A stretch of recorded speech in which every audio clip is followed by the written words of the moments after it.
그래서 이 시기에 부모님들이 우리 아이의 어떤 부분에 재능이 있는지 잘 관찰해 주시면 충분히 발견할 수 있을 거라고 생각합니다.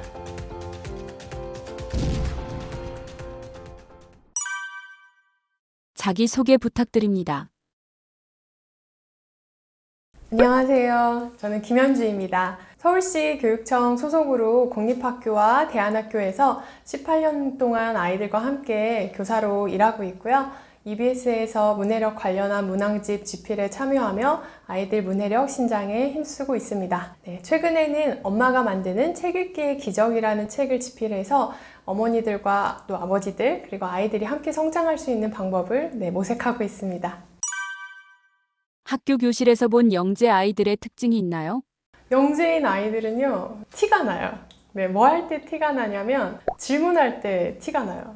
질문할 때 깜짝 놀랄 때가 많거든요. 제가 대답을 잘 못할 만한 그런 질문을 한다던가 아니면 이제 몰입하는 순간을 볼 때 사실은 깜짝 놀랄 때가 많죠. 그러니까 아이들은 보통 쉬는 시간이나 뭐 점심시간에 자유롭게 놀거나 아니면 친구들과 소통하거나 이렇게 시간을 보내기 마련인데 정말 그 속에 빠져들어서 몰입하고 있는 모습을 볼 때가 있거든요. 심지어 이제 다른 활동으로 넘어가야 되는데도 계속 몰입하고 있는 이런 모습을 볼 때 와, 이 아이들은 정말 특별하다, 재능이 있다 이런 생각이 들죠. 영재성 발견 시기 언제가 중요할까요? 5세에서 10세 정도면 아이들이 성장하면서 자기의 재능이나 관심 분야, 또 몰입하는 분야가 서서히 드러나기 시작하는 시기라고 생각합니다. 제가 최근에 어떤 영화를 봤는데 이창호 바둑기사분도 7세, 8세 무렵에 할아버지의 권유로 바둑을 시작하면서 그런 두각을 드러냈다고 하더라고요. 우리 김연아 선수나 박태환 선수도 5세에서 7세 사이에 자기의 재능을 발견해서 시작했고 많은 부분들이 너무 어린 거 아닌가? 라고 생각하지만 5세에서 10세 사이에 아이들이 자기가 몰입하고 또 재능이 있어 하는 부분이 서서히 드러나는 시기거든요. 그래서 이 시기에 부모님들이 우리 아이의 어떤 부분에 재능이 있는지 잘 관찰해 주시면 충분히 발견할 수 있을 거라고 생각합니다. 5세에서 10세를 놓치셔도 저는 괜찮다고 생각합니다. 왜냐하면 뇌의 가소성이라고 하죠. 뇌는 주변에서 어떤 자극을 주고 또 어떤 환경이냐에 따라서 끊임없이 변화하고 또 성장하기 때문에 지금이 가장 사실 빠른 때라고 생각합니다. 많은 전문가들이 5세에서 10세를 가장 중요한 시기다라고 이야기하는 이유는 뇌 기초 설계도 뇌의 도로가 깔리는 시기이기 때문입니다. 그래서 뇌가 폭발적으로 자라기도 하고 또 처음 설계도가 그려지는 그런 시기이기 때문에 이때부터 정말 길을 잘 닦아주고 한다면 아이들이 훨씬 더 빨리 성장할 수 있겠죠. 그래서 이 시기에 무관심하게 보내기보다는 우리 아이가 어느 부분에 관심 있고 재능이 있는지 관심과 사랑으로 봐주시면 아이들이 훨씬 잘 성장할 수 있을 거라고 생각합니다.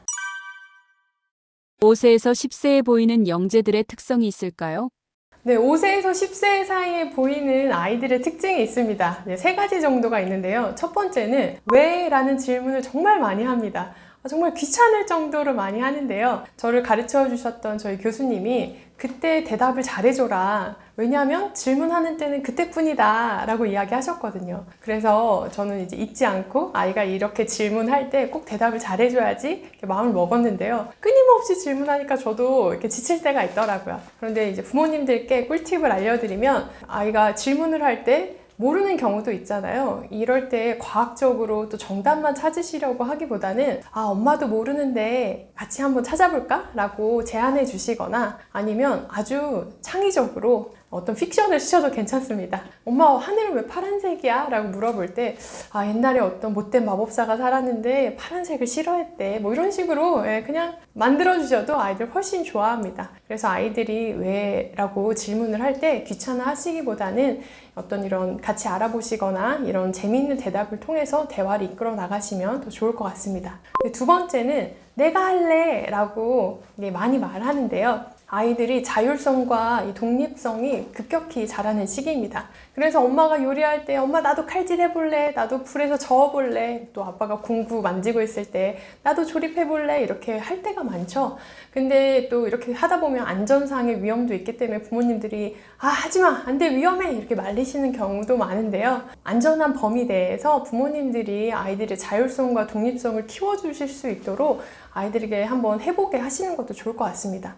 자꾸 이렇게 못하게 하면 저 일은 내가 할 일은 아니구나 라고 생각해서 더 탐구하거나 혼자 해보려거나 이런 마음들이 저하될 수 있거든요. 그래서 집안일도 조금씩 서서히 한번 맡겨보시고 또 아이들이 할 수 있는 부분을 믿어주시고 이렇게 한 번씩 이렇게 시도해보시는 것도 좋을 것 같습니다. 그리고 세 번째는요, 아이들이 감정 조절이 아직 잘 안 되는 시기입니다. 사소한 거 가지고 형제 간에 많이 다투거나 정말 별일 아닌데 울고 속상해하거나 이런 부분들이 많죠. 그런데 흔히들 부모님들이 별것도 아닌 거 가지고 그래, 이렇게 작은 거니까 너무 속상해하지 말아라 이렇게 하고 치부해 버리실 때가 많거든요. 근데 아이들은 이 불안이나 공포나 좌절이나 거절의 경험을 어떻게 다뤄야 할지를 잘 몰라요. 그래서 감정을 조절하는 방법을 배우는 굉장히 중요한 시기입니다. 그래서 불안한 마음이 들 때 부모님이 엄마도 예전에는 이런 것 때문에 참 힘들었어 라고 공감을 먼저 해주시고, 그런 마음들을 어떻게 조절하고 다뤄야 할지를 대화로 이야기해 주시면 아이들이 이런 불안한 마음이 있어도 내가 이렇게 감정 조절을 할 수 있겠구나 라는 방법을 배우기 때문에 좋습니다. 그래서 5세에서 10세 사이에 이런 세 가지 특성들을 보이실 때 부모님들이 잘 도와주시면 참 좋을 것 같습니다. 아이가 왜? 라고 물었을 때 절대 하지 말아야 할 말이 있나요? 비난하거나 무시하거나 이런 말을 하면 내가 질문하는 거는 상당히 귀찮고 쓸모없는 거구나 라고 생각해서 질문이 없는 아이로 자라게 되겠죠.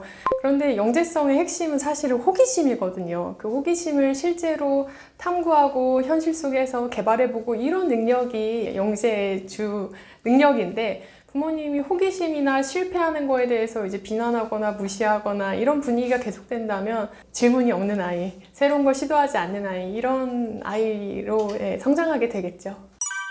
책을 많이 읽은 아이는 어떻게 다른가요?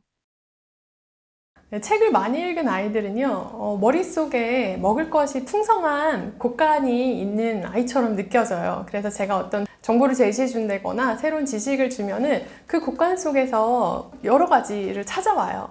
제가 지난번에 읽었던 책이랑 비슷해요. 제가 지난번에 이런 거 경험했는데요. 이렇게 했어요. 라고 해서 굉장히 많은 재료들을 가지고 와요. 그리고 그 사이에도 뭔가 길이 고속도로처럼 쫙 시원하게 연결돼 있어서 굉장히 연결도 빠르고 이해도 빠르고 습득해서 자기 걸로 만든 능력도 이렇게 빠르게 잘 되고 있거든요. 근데 책을 많이 읽진 않은 아이들은 곳간이 일단 텅텅 비어 있는 것 같고, 그리고 제가 뭔가를 주려고 해도 그 길이 시골길처럼 좀 울퉁불퉁한 것 같아요. 그래서 이렇게 잘 듣다가도 배경 지식이 없다 보니까 다른 곳에 관심을 쏟게 되고, 그러다 보니까 또 듣기 싫고 관심이 없어지고, 또 이게 좀 악순환이 좀 반복되는 느낌이죠. 그래서 책을 읽어줄 때도 집중을 못 한다던가, 아니면 똑같은 내용을 들었는데도 들은 내용을 잘 기억을 못 한다던가, 좀 이런 아쉬움들이 있죠. 그런 아이들은 일단은 책을 많이 읽어주는 걸 통해서 이 배경 지식과 책을 통해 지식을 습득하는 것을, 이 길을 많이 닦아주고 또 곳간에 많이 음식을 넣어주고 이런 작업들이 많이 필요합니다.